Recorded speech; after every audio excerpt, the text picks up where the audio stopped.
Hello. Hi. You're Pastor Heather. I am. I'm George Henderson. Nice to meet you. I'm Greg's brother. Nice to meet you. Nice to meet you. Thank you I've heard for a your lot. gifts. Thank you. I've heard a lot about you. And so I always wanted to meet you, so now I got that. It's great to meet you. So Thank you for creating this unbelievable space. Will you tell George your attachment to the meditation garden? Because I think that's part of this ongoing story.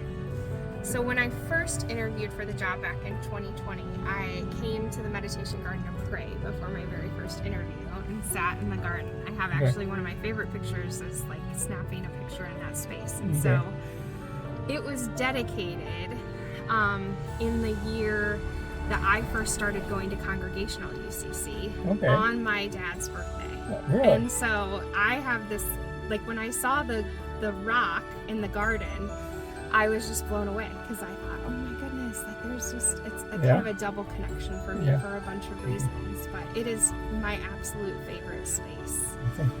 I'm glad. am so moved. It's some of the Sunday school kids would go out there and have the older ones would have their lessons in the summertime. And then I just heard this last year, about having Stations of the Cross exterior. I even brought my deacon from the Catholic Church, and he and I walked the stations and, That's awesome. and prayed. And so we were. I was just overtaken. I called and told him. I said, "Would you believe there's a Protestant church that has the Stations of the Cross to walk?" Really? So we made a date to come up and do the walk. And but I'm glad it's being utilized, and the church really supported it. I had a copy of the diagram, and with all the flowers or all the bushes, and a listing of what the bushes were and how much they cost, and then a display of what the wall and the floor was going to look like. And it was by donation. The people would say, "Oh, I want two evergreen yews." Oh, cool. Okay, and that's how we sold it. Wow. Yeah, And I love that.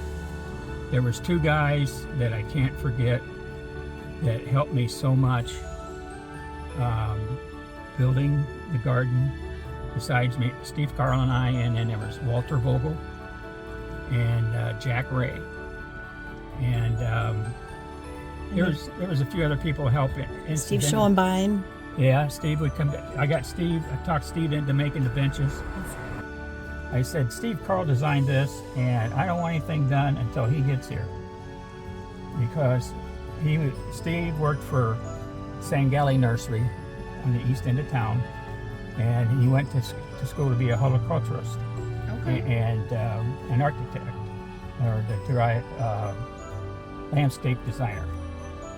And Steve and I worked really hard, and we put our thoughts together. And I told him for 2 years what I wanted to do, and he kept put me off. And finally, I said in '93, I said, "Come on, I want to get this done. I want to start." So we started, and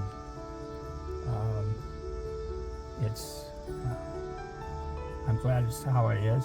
I'm glad it's being utilized and taken care of.